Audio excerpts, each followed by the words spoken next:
ጠቅላይ ሚኒስትር ቤንጃሚን ኔታንያሁና ፕሬዚደንት ዶናልድ ጄ ትራምፕ ሐማስና ፍልስጤምን በተመለከተ ውይይት ካደረጉ በኋላ ፕሬስ ብሪፊንግ ይሰጣል ተብሎ እስከ ቅድም የተጠበቀ ይገኛል። ነገር እኔም ፎክስ ኒውስ ላይ እስካሁን ድረስ ተጥጄ ነው ያለሁት።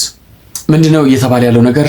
ፕሬዚደንት ትራምፕ ታርክና ኳታር አግባብተውት አሜሪካ በታርኪ በካታርና በእስራኤል መካከል ያሉ ግንኙነቶችን ዳግም ለማደስና ለማጠናከር በሚል ቤንጃሚን ኔታንያሁ ከዋይት ሃውስ ሆኖ ለካታሩ ኢሚር ደውሎ ይቅርታ እንዲጠይቅ የሚል ነገር ትራምፕ እንዳነሳና በዚህ ኔታንያሁ ደግሞ እንደዚህ ከማድረግ ሞት ይሻለኛል የሚል ነገር እንደመለሰለት ነው እየተነገረ ያለውና በዚህም የተነሳ ነው ፕሬስ ብሪፊንጉ የቆየው የሚሉ አንዳንድ የእስራኤል ምንጮች እየወጡ ነው።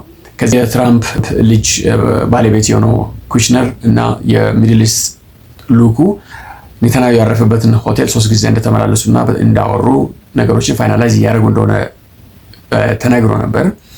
በተለይ ደግሞ ቃታርና ቱርኮች በስምምነቱ ላይ ያስገቡት አንቀጽ ነበር። በዚህ አንቀጽ መሰረት እስራኤል ከሐማስ ጋር እንድትደራደር ሐማስ ደግሞ የሆነ ነገሮችን አለሳልሶ ከእስራኤል ጋር በሰላም የሚኖርበትን ሁኔታ የመፍጠር የሚል ምልከታ ያለውና እስራኤልና ሐማስን አንድ ላይ ለማስቀመጥ የሚመስል ነገር ካታሮች ከቱርክ ጋር ሆኖ ያው በገንዘብ የገዙት ሀሳብ ነው። ትራምፕን እንዳሳመኑት የሚነገር ነገር አለ እና ባር የሚባሉ ኮንዘርቫቲቮች ቀጥታም ባይሆንም በእጅ አዙር ትራምፕን ሲቃወሙ ያየ ነው። ለምሳሌ የሃውስ ስፒከር ማይክ ጆንሰን ተጠይቆ ያሉት ነገር ምንድነው? እኔ ፐርሰናሊ ጁዳና ሰማሪያ ዌስት ባንክ የሚባለው ማለት ነው የእስራኤል ትራዲሽናል ላንድ መሆኑን አምናለሁ። ነገር ግን በጣም ብዙ ጂኦፖለቲካል ኢሹዎች ስላሉት እሱን ዴቨሎፕመንቶች መከታተሉ ይሻላል። በተለይ ደግሞ ሴናተር ሊንድሴ ግራሃም ሃውኪሽ በመባል ነው በእርግጥ በብዛት የሚታወቀው፣ ኮንዘርቫቲቭ ነው። ሃውኪሽ የሆነ ኮንዘርቫቲቭ ሴናተር ነው እና እሱም ከሰዓታት በፊት በኤክስ ገጹ ላይ ሀሳቡን አስቀምጧል። ምንድን ነው የሚለው? በጋዛ ጦርነት እንዲቆም እኔ እፈልጋለሁ። ነገር ግን ጦርነቱ የሚቆመው ሐማስን በዛ ቦታ ላይ አስቀምጦ መሆን የለበትም። ሙሉ በሙሉ ሐማስ ዲስማንትል መሆን አለበት። ከእንግዲህ ኦክቶበር 7 አይነት የማይደገም መሆኑ መረጋጋት ከቻለ ብቻ በዛ ቦታ ላይ ያለው ጦርነት መቆም አለበት። ጋዛ ላይ የሆነ ያለው ነገር ተጠያቂ ሐማስ፣ ኢራን እና ሌሎች ፕሮክሲዎች እንጂ በፍጹም እስራኤል በዚህ ልትጠየቅ አይገባም።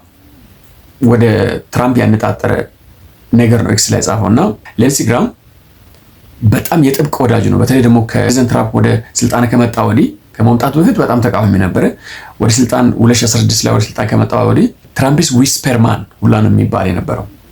በጣም የቅርቡና በጣም ብዙ የሚሊተሪ ምክሮችን ኢንተለጀንስ ምክሮችን የሚሰጥና ወዳጁ በተደጋጋሚ ጊዜ ማራላጎ የሚመላለስ ሰው ነውና እሱ ሳይቀር ነው ቀጥታ ትራምፕን በነገር ወጋ አድርጎ የነካታርና የነቱርክ ጨዋታ ውስጥ ትራምፕ መግባት እንደሌለበትና የነዚህ ሰዎች ገንዘብ ትራምፕን ሊያማልለው እንደማይገባ በሚመስል ቃል ነው የተነገረውና በትራምፕ ናሽናሊስቶች ግሩፕ አለ።